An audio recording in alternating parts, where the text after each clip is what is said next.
Now is the time more than ever for intentional thrift. I know I'm asking you to spend less money in an environment where inflation is going through the roof, where the US dollar has less buying power, where the euro has less buying power, where we're sanctioning countries that provide essential services, like Russia providing oil to Germany, China providing chips and manufacturing support to the United States. In this world of chaos, now more than ever, you must cut your spending down to minimal and start reassessing how you live your life. The boom times are gone, and I'll explain how we can use this to profit and transform any income we have into opportunity. I'm Justin Hitt with Sustainable Wealth Secrets. First off, the premise of everything that we talk about here is to accumulate assets that cash flow. That could be rental property with rents that you can increase over time as inflation grows. This could be equity in businesses. It could be intellectual property that you've created for yourself or for others. It could be licensing deals. There's a lot of ways to create an asset that cash flows. And the value of the cash flow is that when the economy is failing, you still need additional ways to generate income because you could lose your job in layoffs.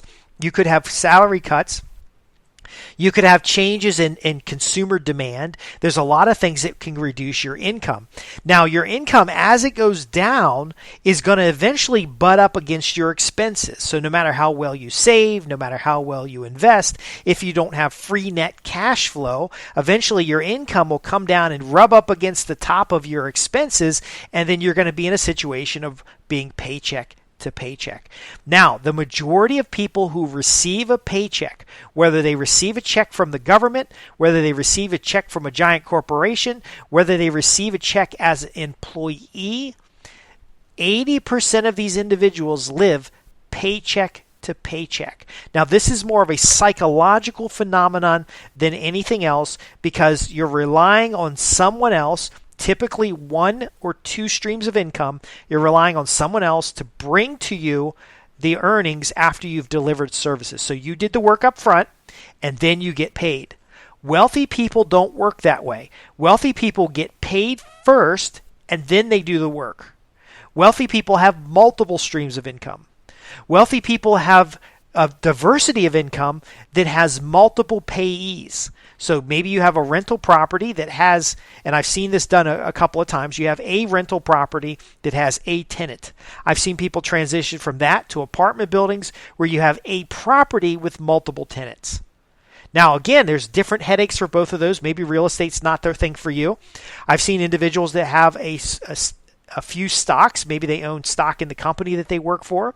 Maybe they have one or two little blue chip stocks here. I've seen them change from relying on a few sources to going into index funds and doing a balanced portfolio with 3 to 5 index funds. And we've talked about that in past programs. And they now have greater income, less frustration, fewer worries. That residual income from a equity investment when there is inflation tends to be pretty good. That investment in a business, that investment in intellectual property, that investment in real estate, the common objection to any of that is that you don't have the cash to do it. You're afraid to liquidate your retirement or liquidate savings or have a smaller nest egg in order to make these investments, and then you get stuck, and then 4 or 5 years down the line you look back and you're like, why didn't I take the action I needed? I listened to all of Justin's podcasts on Sustainable Wealth Secrets and I didn't do anything, and now I'm ashamed. Okay, you don't have to have that frustration. You don't have to have that worry, but you do need to understand the root cause. I'm really big on problem, root cause, corrective action. So I described the problem, not having the money necessary to make appropriate investments for your day-to-day activities, for your additional streams of cash flow. Sometimes it's not having the time to do these things. The root cause of that is not how much you earn. It's not what country you're in. It's not the current political situation. It's not the current sanction. It's not these external things. It's your ability to transform the earnings that you have into accumulated wealth through free net cash flow. Now, I opened this presentation with intentional thrift. I call it intentional thrift. Some people call it minimalism. Some people call it living within your means. But intentional thrift is getting more from the things that you have and then making a decision to remove from your life those things that detract from quality of life, from the ability to accumulate wealth, and then ultimately your wisdom, because that's one of our profit areas. That's one of our wealth areas: health, wealth, wisdom. And so not being able to manage that in your personal life is tremendously impacting your ability to accumulate wealth. Now, this is not as easy to do as it sounds, because marketing and people are telling you that you're not good enough and that you've got to do this or you've got to do that so you can be good enough. All of those activities require expenditures.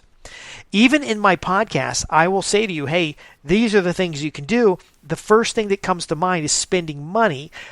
I assure you that the podcasts are designed that you can take immediate action on what I'm sharing with you without any money out of pocket. Now, of course, I love it when private clients come forward and they say, look, we're going to get in the retainer program. We're going to become platinum members because I have a specific thing that I want to work on.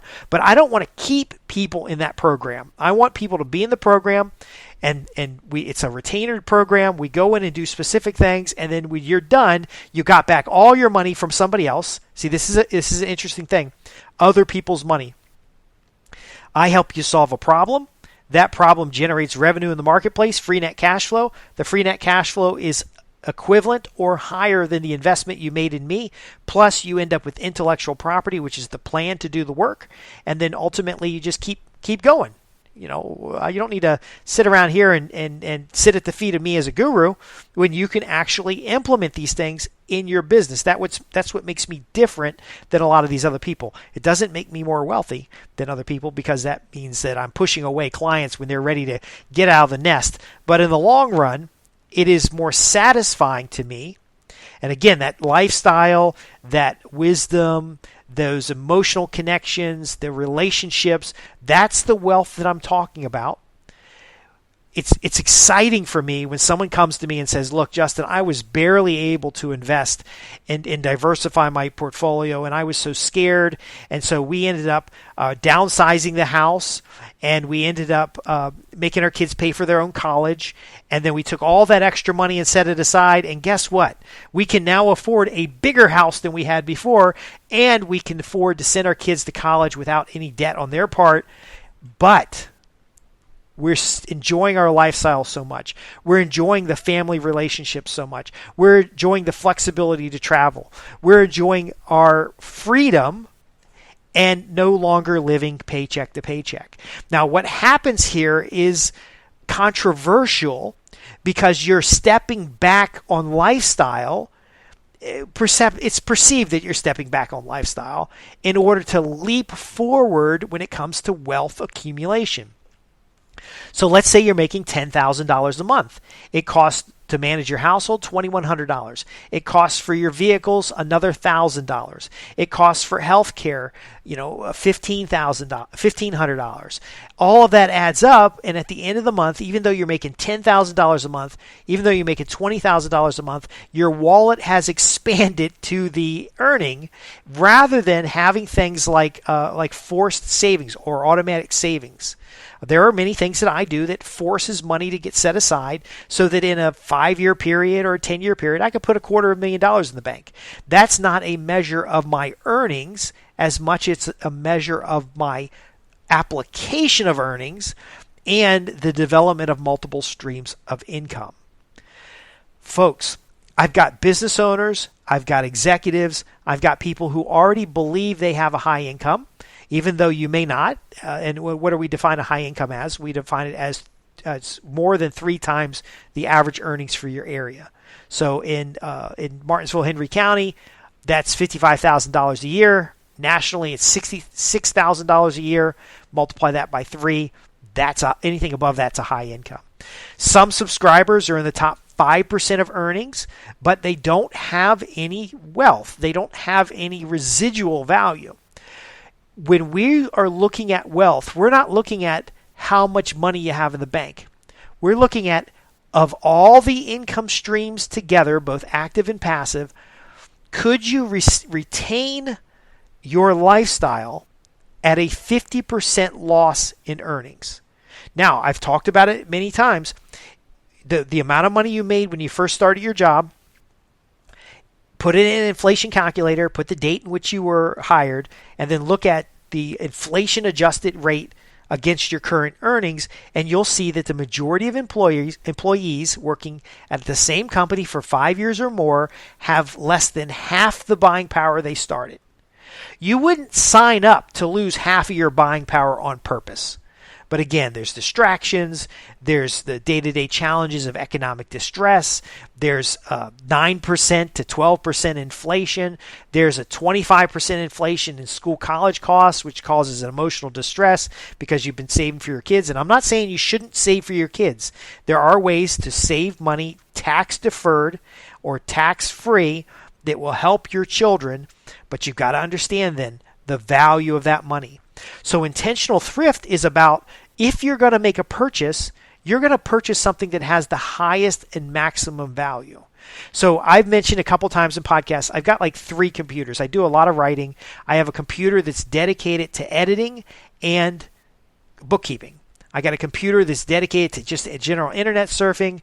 I got a computer that's dedicated to writing, and then I have laptops and iPads and stuff I take on travel. Do I really need the latest top-of-the-line computer to do writing? No, I don't. I can get a very good used computer. In fact, I'm looking at 2 laptops here that they're finally end of life, but they're more than 10 years old, and they're going to get replaced by a high-quality used computer that can run the software applications I'm looking for, and they're purpose-built. You know, you can add more memory and you can add a faster hard drive, but ultimately, I'm not losing anything having last year's computer or the year before's computer at a fraction of the cost. And the same thing goes for cars. The same thing goes when buying property. Sometimes buying a distressed property, if you do the numbers on it, is worth better than a property that's ready to sell or ready to rent. But also sometimes you can find older people in the marketplace that have whole portfolios of properties that are already rented that you can buy for pennies on the dollar. Intentional thrift is a mindset that puts your goals ahead of the earnings. It puts your goals ahead of the spending and makes sure that you're carving out paying yourself first and then being a good steward of the surplus, because there will be a surplus, and really just snowballing it. If you can come up with an extra $100 a month, it's not worth much to just save it.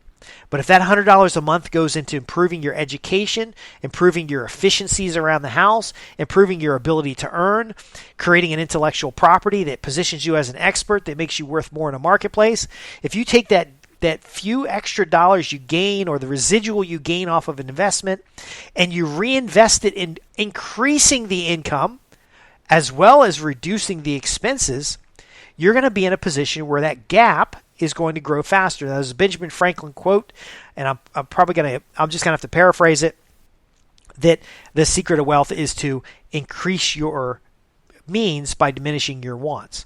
What we're really doing with intentional thrift is we're opening up the gap of free net cash flow, and we're funneling that off. Now, how do you funnel it off? First off, automated investments.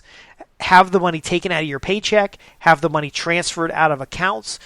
We also do it by debt management. Okay, not just debt reduction, because paying debt is going to reduce your cash flow. Borrowing is going to increase your cash flow, but if we borrow in a way that reduces future cash flow, we're now taking money out of our future rather than better utilizing the cash we have today. These are complex topics, and when we do consultations around it, yes, I do ask for P&L statements. Give me a profit and loss. A lot of people can't do that. Okay, now a lot of banks today will let you go in and have a spending report. You can use that. A lot of really good credit cards will have a spending report. But if you can't take out a sheet of paper and make a list of your expenses and make a list of your incomes, then you've got bigger problems. Another factor we're going to look at is assets versus liabilities. Make a list of your assets, make a list of your liabilities. Now, folks, I know this stuff is not sexy. Okay, but could we turn some of these liabilities into assets? If we turn a liability into the asset, so for example, you've purchased a home with a mortgage. If you had purchased a rental property instead and then rented someplace else, a smaller home, could you have had that mortgage actually cash flowing itself? Meaning, so for my investment property, for example, and I've had multiple investment properties, and I'm about to divest of investment properties, but the point being is that does rent market rates pay more than it costs to operate the property? Not buy the property, but to operate the property. So if you bought a property for $150,000, there's this kind of 1% rule. Could you get $1,500 in rent? Okay. This is all very important, but it takes a little bit of education. It takes a little bit of planning. It takes sitting down and writing up the report. Do you need fancy software? No, not necessarily. If you're running a business, you're gonna have a bookkeeper or somebody take care of this stuff for you. But if you're just looking at income versus expenses, if you're looking in whatever's left over, how do we roll that to the next month? How do we roll that into the assets and liability sheet? If we're going to take this surplus cash flow and we're going to roll it into liabilities, then that money is going away rather than circulating. If we roll it into investments, that has the potential to circulate back to us and build our overall wealth. There are times where we're setting aside a little bit of extra money is going to give you the opportunity to make new connections, to take a break, to reinvest in the home, to reinvest in increasing the value of assets. Well, if we're going to do that, do you have a specific plan? See, a lot of these things are so simple that we distract ourselves making it complex. And that's why intentional thrift is so valuable. Meditate on your living room. Look around your living room. Are there things that you just don't need in the living room? And by the way, I'm downsizing myself and my I might be selling everything to just go on to do some different projects because now's the time. Home values are worth way more than you can imagine. And then there's other assets and other opportunities. By the way, we're not going to talk about those things here, but there are other places where the money will multiply faster. And so is it worth a temporary social setback to live in a smaller house, to maybe live in a rural community versus a city, to live in a city versus a rural community? These are things that we can assess, measure, and plan for on paper, and then you just simply execute the plan. You'll have greater confidence, you'll have greater security, you'll have greater understanding what's going on. Unfortunately, mainstream media, marketers, and other folks out there are constantly trying to part you from your money. And so is the government with higher taxes, with more threats of tariffs and such. Folks, intentional thrift is about taking responsibility and being a steward for what you have so that in the future or even in the present, you will have more and more control over your financial destiny. I know I've covered a lot of different topics today. I've covered debt management, intentional thrift. I've covered the outcome management, being clear about what it is that you want. When you have specific questions about these things, I encourage you to visit us at www.sustainablewealthsecrets.com. Go to the contact page and just simply ask your questions. I get my best ideas for podcasts, for content, for coaching sessions, for webinars and events from my subscribers. Now, if you're not yet a subscriber, there is a free newsletter available at the website, www.sustainablewealthsecrets.com, that you want to get involved with. There are 100 podcasts going over these concepts. I've covered intentional thrift in other areas. If you take this action today, you'll counteract rising costs, you'll counteract the economic instability, you'll be ready for things to come, as well as free up net cash flow to invest in those elements that create wealth. Why not get started? The mental, the physical, the emotional value of this is tremendous, and I hope to hear your success stories soon. Again, I'm Justin Hitt with Sustainable Wealth Secrets. I'll see you in the next podcast.